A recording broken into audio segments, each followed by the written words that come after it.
Hi, everyone, and welcome to Future Proof. I am Alexa from Watershed, and today we're talking about something that just got very real for thousands of companies: the financial risks of climate change.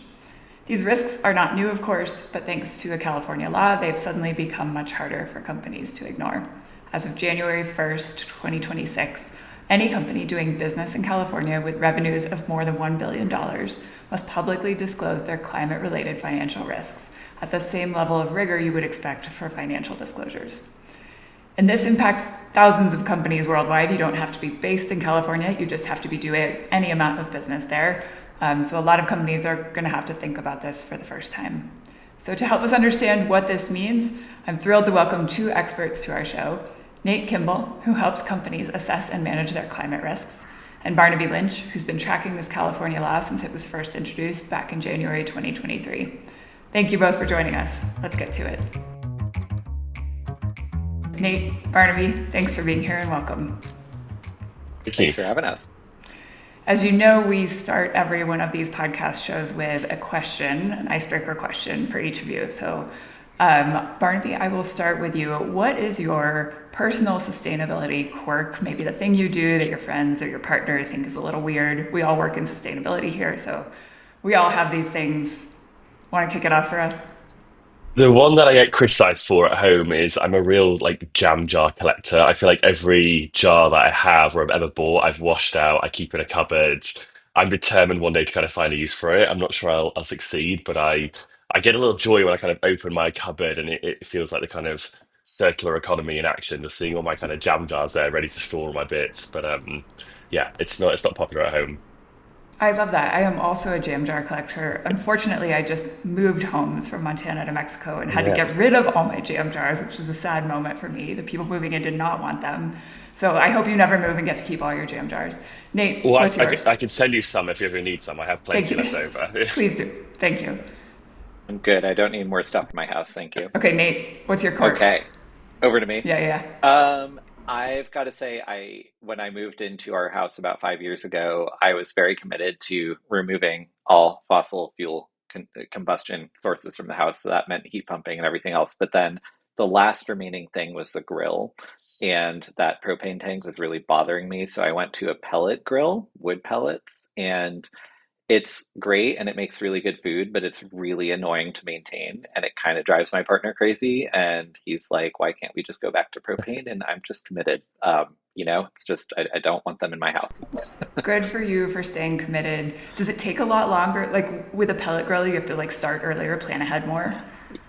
It takes like 20 minutes to warm up. And then I think the biggest issue is there's like more maintenance associated with it Yeah. in terms of like cleaning all the ash out and everything else. So you just got to stay on top of it. But it Okay. makes good food. So. Yes.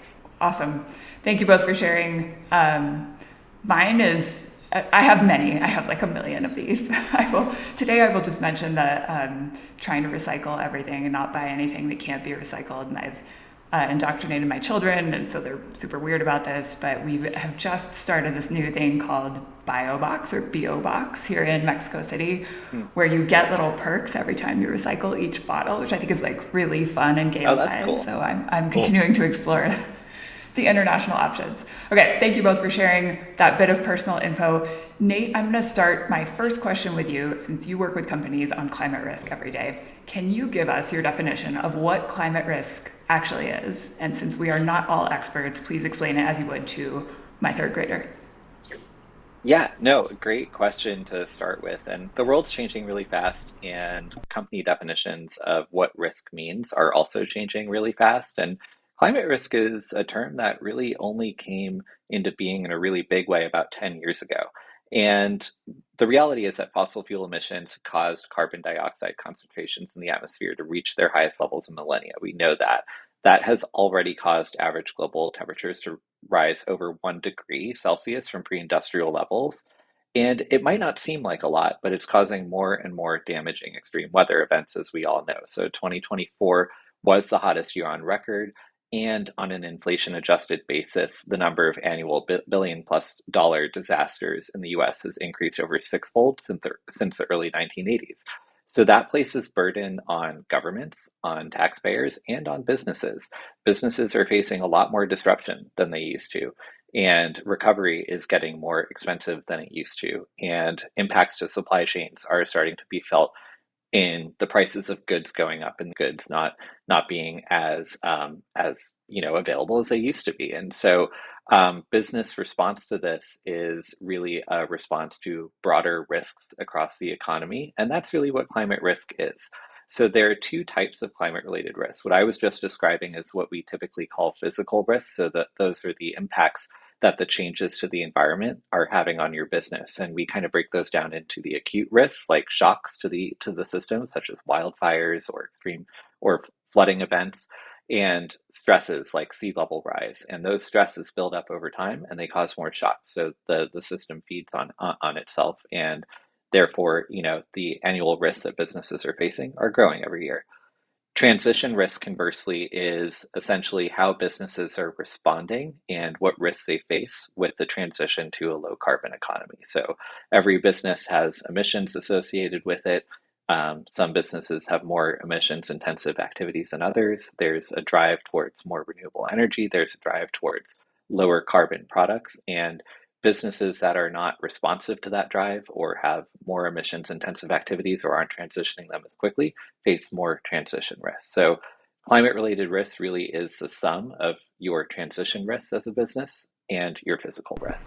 Okay, great. So physical risk, actual things that are happening in the world. Transition risk is the way the world Yeah. is moving in terms of our economy needs to shift. All of this is kind of like writing on the wall. How are you getting prepared as a company? Which seems to make a lot of sense. So Yeah. Barnaby, I'm going to kick it over to you. For companies that are just waking up to this law, tell us the basics about California SB 261. What does it require them to do, by when, and why is it here? Yeah, basically, 2023, California passed two laws. One was asking companies to disclose their carbon footprint once a year, and the second one, 261, the one we're talking about, asked companies to produce a climate risk report once every 2 years. And so basically, it's asking companies, show us you understand how climate change can impact your business, tell us anything you're doing about it. And you can say nothing, you can kind of give all the detail you want to give, but it's basically as an investor, as a consumer, as a kind of follower of kind of businesses, it's just really asking you to kind of disclose how exposed you are to kind of climate change in the future and kind of what you're doing about it. And so I think there's a why question here, right? Which you could kind of interpret as Yeah. like California's just being mean to businesses and making them do more work. Or you could kind of flip it and say, are we helping consumers and investors, as you mentioned, make better decisions because we can look at transparently which companies are doing something about this inevitable risk and which ones aren't? Is that fair to say? Yeah, I think so. So some of this obviously is about climate, right? There's kind of some of the intentions behind the bill was kind of how do we support the society, the economy, kind of going into the future. But another part of it is, as you say, about kind of financial disclosures. And TCFD was the kind of precursor to all this. TCFD is the Task Force for Climate related financial disclosures, and that was basically trying to facilitate investors, consumers, the market, just by adding more transparency. And so basically, if you're lending to a company, you're investing in a company, you're buying from a company, really just kind of asking companies to disclose that they know what risks they face and kind of do something about it. So that's kind of really the primary driver of this whole thing. Yeah, makes sense. And so then Nate, I'll kick it to you on, both why is California doing this, and then what are the kind of high level business implications, and we'll talk about them more concretely later in the show for companies that are subject to this law. I mean, I think Barnaby hit it a little bit in that, climate related risk is just one of many risks that businesses have to evaluate and, potentially disclose now in a regulatory way in California. But there's lots of different risks that companies have to evaluate every day. Cyber risk is a really good example of that. And climate related risks, essentially need to be evaluated in the same way that other types of business risks are. Because if global climate related risk is increasing, business risk is too. So think about a company with offices that are impacted by power outages a lot more frequently than they used to be, or flooding or wildfires. Think about agricultural workers that have health impacts from heat waves. All of this is having impacts on businesses, and businesses are feeling those impacts much more frequently than they used to be. On the transition side, businesses are also impacted by consumer pressure, right? Consumer and government pressure to act on climate. If you don't have a transition plan or targets, your customers might ask you to set targets, right? And so your readiness for those types of pressure points is a good way of evaluating your overall risk as a business. Totally makes sense. Barnaby, you did mention an interesting thread there about investors and how part of this serves investors making the right decisions about the companies they want to invest in based on how those companies are anticipating the future. Yeah, I think Alexa, you raised a good point of kind of it's easy to kind of see this from a distance as, oh, this is like a feel good kind of climate thing. But actually, as we were talking about, it is equally, if not more so, about kind of financial transparency or kind of to Nate, to your point, just being very kind of clear about the risks you face across a whole spectrum of things. And so I think this law is not actually saying to businesses, oh, we need to save the planet, you need to do something about it. It's really saying you need to be very transparent about how much you're protecting your business. Are you fully aware of the risks that you face, the exposure that you have? Do you have the right governance in place? Do you have the right measures in place?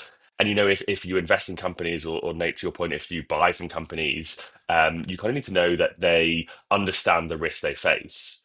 And that was the whole precursor to TCFD. TCFD came about because the G20 asked Mark Carney to kind of, make sure that, in a world where climate change was happening, are companies exposed to risk they're not aware of, or they're not disclosing to the public or to kind of the investor market? And I think that's kind of ultimately what this is coming, where this is coming from. What's interesting to follow up off of that, Barnaby, is that I'm starting to see businesses have these aha moments after doing fairly straightforward and quick risk Mhm. assessments, just like companies did when they started to measure their emissions. You know, the the realization that all of your suppliers are concentrated in one geographic location, and that geographic location is subject to increasing flood potential, might result in you deciding to diversify your supplier base. And so the process of de-risking can actually be very quick once you start to understand what your impacts are as a business. So we view risk assessment as a really decision useful endeavor for businesses to embark on.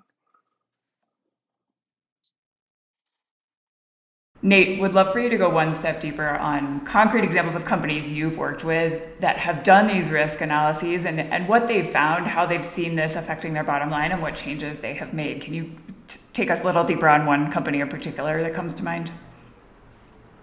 Yeah, there's a lot of examples that of companies that I've worked on. One company in particular, it was interesting. This was actually kind of an after the fact a realization. They had a power outage at a really key location, and it impacted the availability of their service to customers in a way that caused millions of dollars of impact. And so they then went and did a climate risk assessment to understand what the resiliency measures were that they had in place at key locations, and determined, that they needed to develop an investment plan, a CapEx investment plan, to make sure that that didn't happen again. But you can do things like that really quickly and efficiently, armed with good data around climate related risk. So, that's just one example. There are others, but broadly, businesses are starting to realize that they have exposure to pricing changes and volatility, because of climate related risks. They have exposure to customers deciding not to do business with them if they don't have targets or an ambitious transition plan.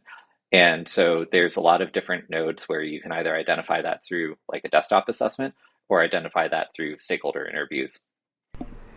I'm hearing you describe these aha moments, and I'm curious, do most companies have this data and it's just about looking at it in a different way, or is this a net new exercise to develop or get the data they need to assess these risks?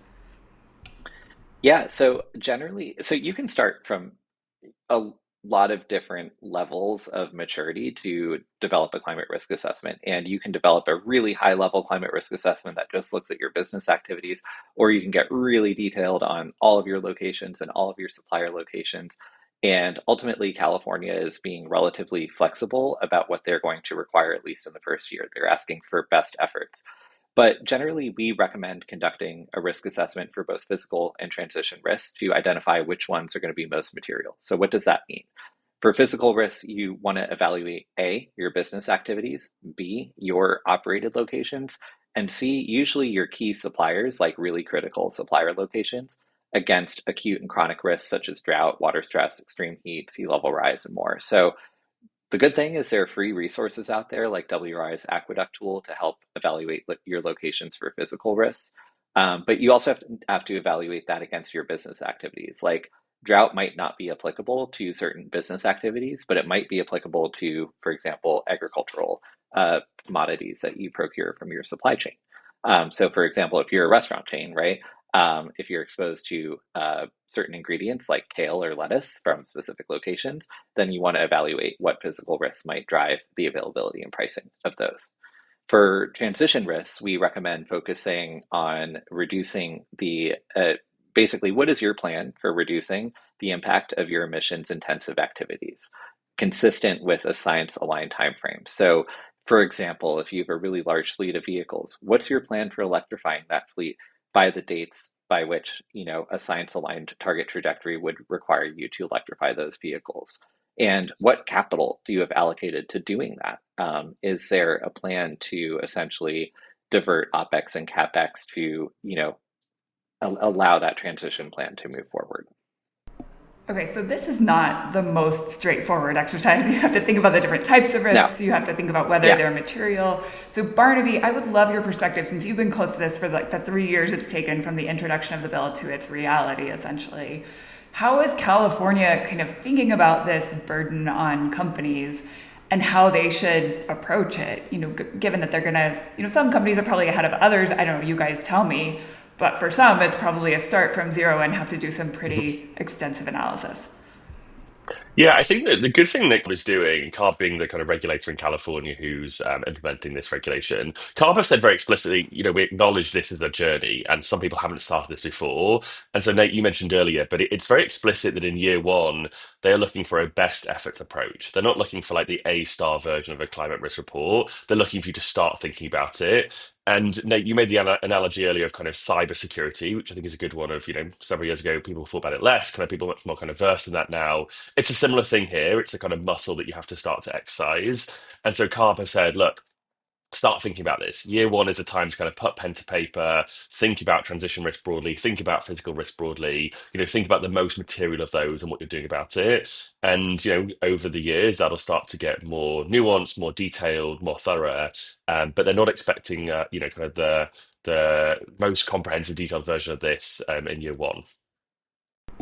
And I think to follow up on that, it sounds complicated when you describe it for the first time, but at the end of the day, it's really, like any other risk assessment on your activities. Think about the restaurant again. You've got restaurant locations, and they are going to be exposed to certain risks. You've got suppliers, and often those suppliers are pretty concentrated, and they're going to be exposed to certain things. And then you've got essentially your customers. And it can be a pretty straightforward exercise to say, yeah, I'm going to go through this list of physical risks, and these some might be applicable. All right, let's do a double click on our locations. Some are not. Transition risks, right? What are our activities? Which activities are particularly emissions intensive? What kind of consumer pressure are we facing? And you can develop something pretty actionable pretty quickly. I totally agree in Okay. that. I think TCFD feels daunting. And then I say, Nate, to your point, step one, just like Google some TCFD reports, see what other companies have done or companies in Yeah, your sector. And once you read a couple, you're like, okay, I can do this. This isn't too bad. And I think that, yeah.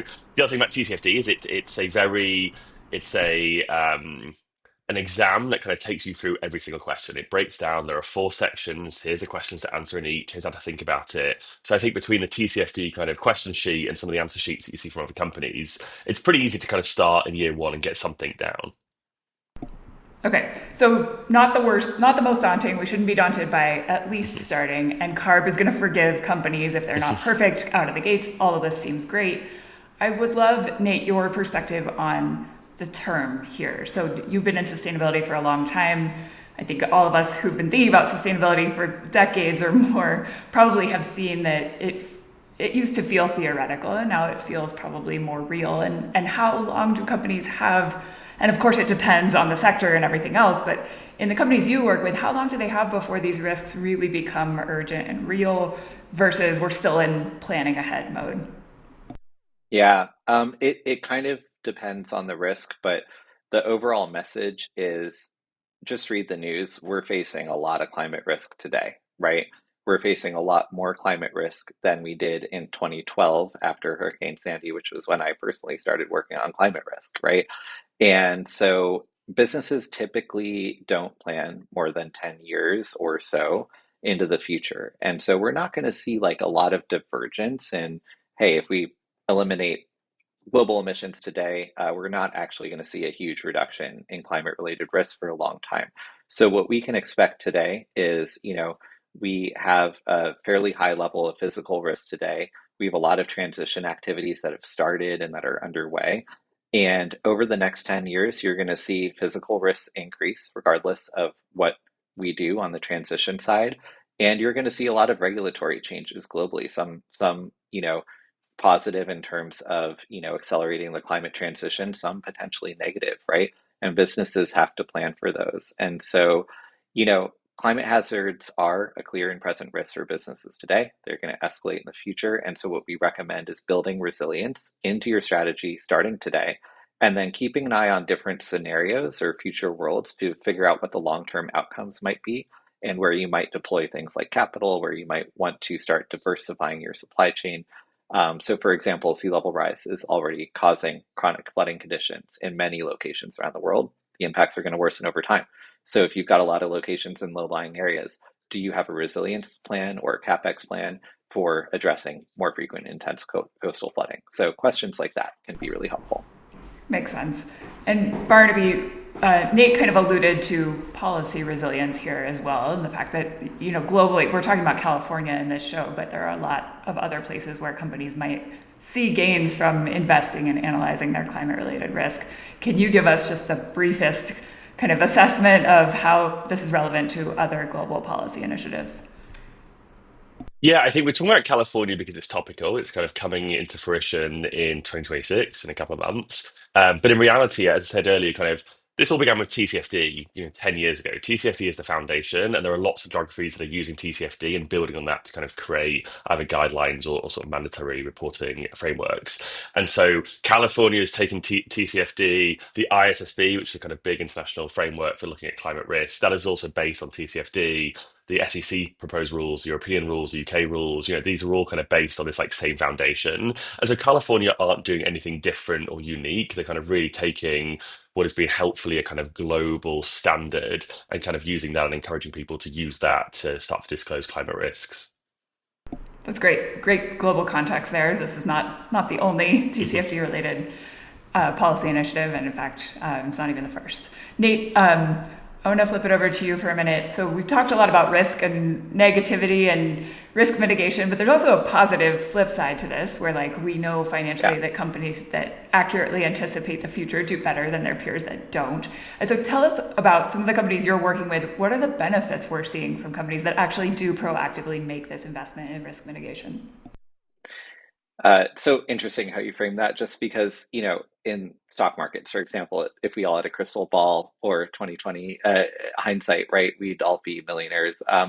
But here we actually do have a crystal ball. We kind of understand how climate impacts are going to unfold, at least over the next 20 or so years before they start to diverge based on different scenarios. So, companies can plan for this, and they can, if you plan well, on the physical side, you can expect fewer really expensive surprises in the form of facility damage or lack of access to insurance markets, which are really dynamic right now, material cost fluctuations for your raw materials, or impacts in productivity from things like heat waves, if you plan well for them and if you diversify your supply base, for example. On the transition side, if you adopt a really solid transition plan and you have a really good grasp on your carbon emissions sources, your investors will ask those questions and you'll be prepared for them. Your customers will start to ask you for a transition plan or want to understand your targets. And if you have those in place and you are ready to disclose those, then you're going to be prepared to retain that customer, attract new customers, attract new investors. Yeah, I love that. I think I love your framing of we do have a crystal ball. We just need to read it and take action on it. On our last show, we spoke with venture capitalist Clay Dumas about some of the innovation that's happening in the climate space of companies that are taking processes that may be dependent on fossil fuels or maybe subject to physical risk and turning them into innovation basically doing these processes better, faster, and cheaper with more sustainable materials. I'm curious if in your work on this you've come across any shining examples of innovation or things that give you a lot of hope about where this might take us directionally. Yeah, in terms of, like the benefits that can come out of this, there's a lot of potential direction. So like companies that I've worked with on risk assessments have, first and foremost been able to kind of de-risk their supply chains with a climate lens, right? There's a lot of de-risking of your raw materials and your supply chain happening. Applying a climate lens to that is just another helpful metric. They can prioritize which locations are going to receive capital upgrades. They can develop playbooks for their staff, right? So if their emergency managers are in the field and something happens, then they're a little bit better prepared. One really interesting piece of this is that climate risk assessments can often drive a lot of engagement with local communities and governments because mutual aid is a really important part of resiliency. And businesses often kind of think of themselves as islands, right? Well, I've protected my facility against sea level rise and then I'm good. But okay, what about the road leading to your facility? So there's a lot of helpful discussions that can be created when you really look at this closely. On transition risks, there's a lot of opportunities as well. So like you can, just by measuring your emissions, right? We've seen this with customers where they uncover anomalies in utility billing and save a lot of money, right? Or they identify really obvious opportunities for energy efficiency that might not have been there before. And then also identify, okay, some suppliers have really high emissions compared to their peers. Why is that? Can I recognize some cost savings? And then, let's access new markets. Let's bring in new customers with our leadership in this space. Love that. It really makes it feel like there's a ton of potential there. Barnaby, going back to you and zooming out a bit, I know you spent a portion of your career working in financial markets, and I'm curious about the broader financial ripple effects here, what it kind of means for the economy more broadly beyond individual companies taking action. Yeah, I have a bit of a bias. 'Cause I tend to work with kind of financial institutions, so bankers or lenders or insurers rather than kind of the companies themselves. And actually, the thing that I always like about working with the financial sector is that they have a very singular goal. They are looking at kind of, maximizing their kind of their investment value or their kind of loan value. And, I think it's not controversial to say that bankers don't do things out of the goodness of their own heart. They do things because there's a very kind of like singular lens to it. And so I like that. It gives a very kind of clear motivation. And so you find lots of very advanced financial institutions thinking very hard about this because, one thing bankers and investors and insurers like is information. And one thing they really dislike is uncertainty. And so the whole kind of premise of this, the whole premise of TCFD was kind of really supporting and facilitating that. And so the whole idea of kind of disclosing these climate risk reports is not to add some unnecessary burden or tie the hands of companies, but it's really to kind of add data to the market and ideally add data that's very comparable and you can kind of compare companies and kind of compare sectors. I think the kind of idea behind this is kind of we start to kind of get more data into the market so that the financial sector can kind of compare apples with apples. Yeah, that's It's so great. interesting, Barnaby, that you mentioned that because, like, before climate risk became a widely used term, often sustainability was kind of like in this little organizational box that a lot of people didn't really know what to do with. And so when you start thinking about it in terms of overall organizational risk management, all of a sudden the whole universe of stakeholders that might not have been interested or engaged before kind of understand what you're talking about. And it makes it more digestible for them and therefore gives initiatives a little bit more traction. So really great insight there. Yeah, I imagine when you and I started working on this stuff, this kind of stuff was always in the CSR report, and as you say, it was unclear audience, so Right. kind of a tag on. And now, kind of, I think what TCFD did was kind of take it out of that and make it a conversation that you have in your boardrooms with your investors, kind of in the financial markets. That's kind of been the utility of it. Yeah. So I'm curious then, with that dynamic, we're talking about long-term resilience of companies, and a lot of, in the private sector, companies are accountable for their quarterly earnings, and they have shareholders. And so, Yeah. Nate, I'm curious, in your work directly with companies and more broadly, Barnaby, in financial markets, are we seeing a greater value being placed on long-term resilience now just because of the realities of the climate that we're facing, or is it still sort of secondary to short-term benefits?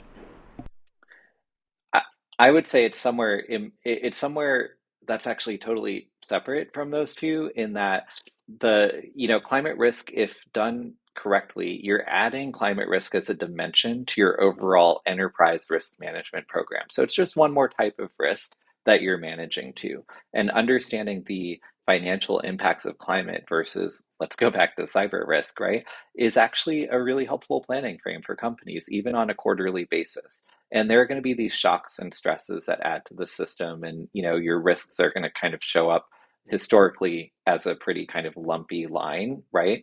But you can plan for it in the context of your overall business risk and then integrate it into your business planning frame.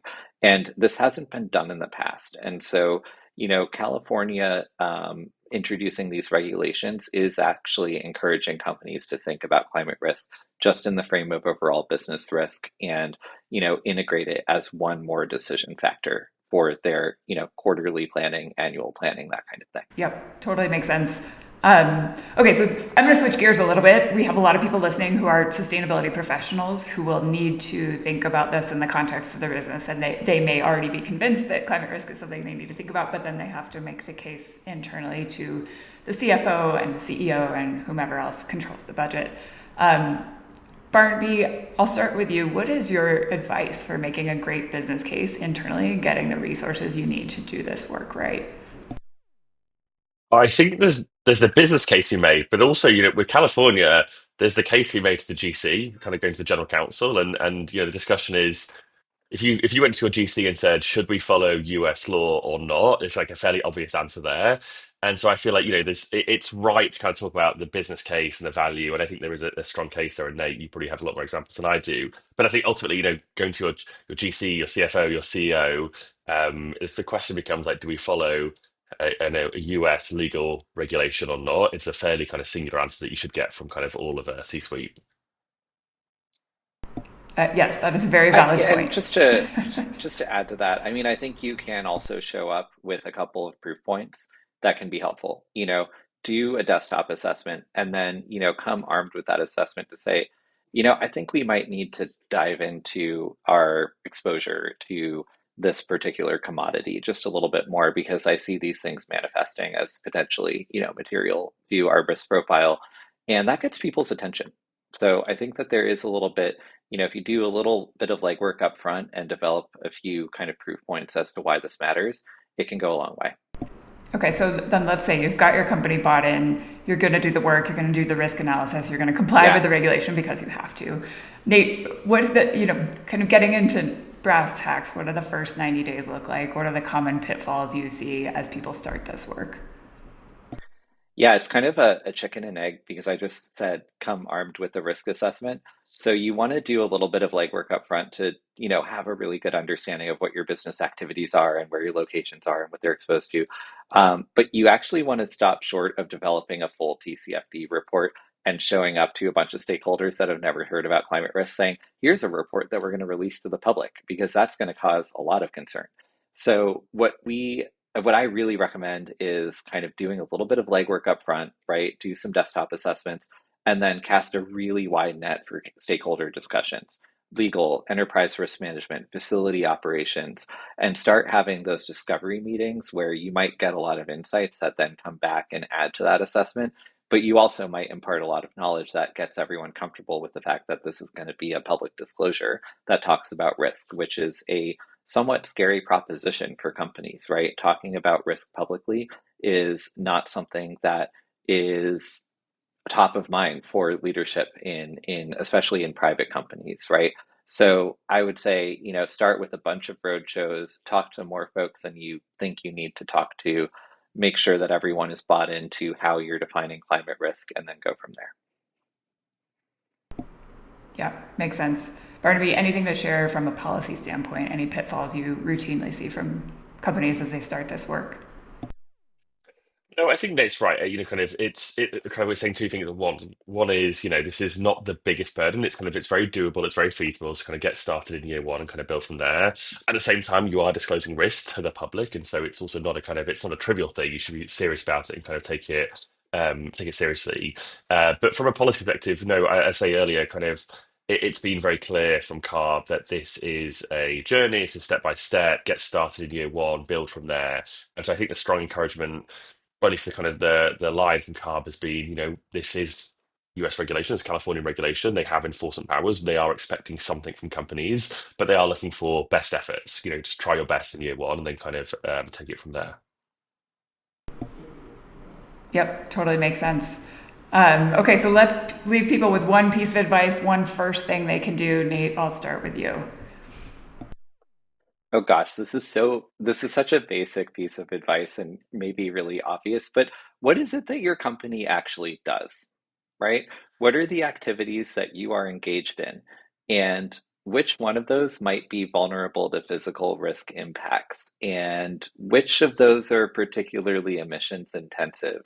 And if those were impacted, how might it impact your bottom line? And how might you address those risks?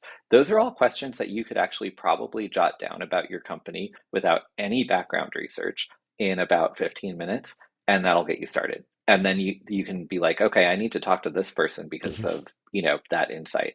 And so it's actually a pretty quick process to get started and, trying to make it approachable, right? Yeah, I love that. Just use your own logic and knowledge of your company to at least map yourself out an Yeah. activity plan. Yeah, Barnaby, do you want to add anything? Yeah, I can go. I can go even more basic than you, Nate. I would just say, kind of Google someone else's answer. I do think it's like it Yeah. feels very daunting to kind Right. of have a blank piece of paper and be like, oh God, I've got to write a TCFD report for the first time. But I think some mix of find some company in your sector that's done one, because a lot of companies have been doing this for years. A lot of the bigger companies, and so find one in that sector, have a read of it, and then to your point, Nate, take that blank piece of paper and write up some of your things about your company.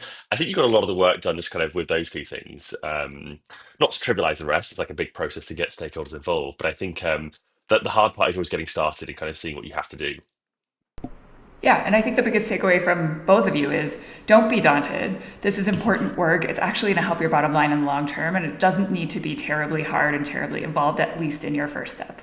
So there you go, everybody. Absolutely. We'll end it there. You can do this. Comply with California law because it's the law and also because it's great for your business. Thank you both so much.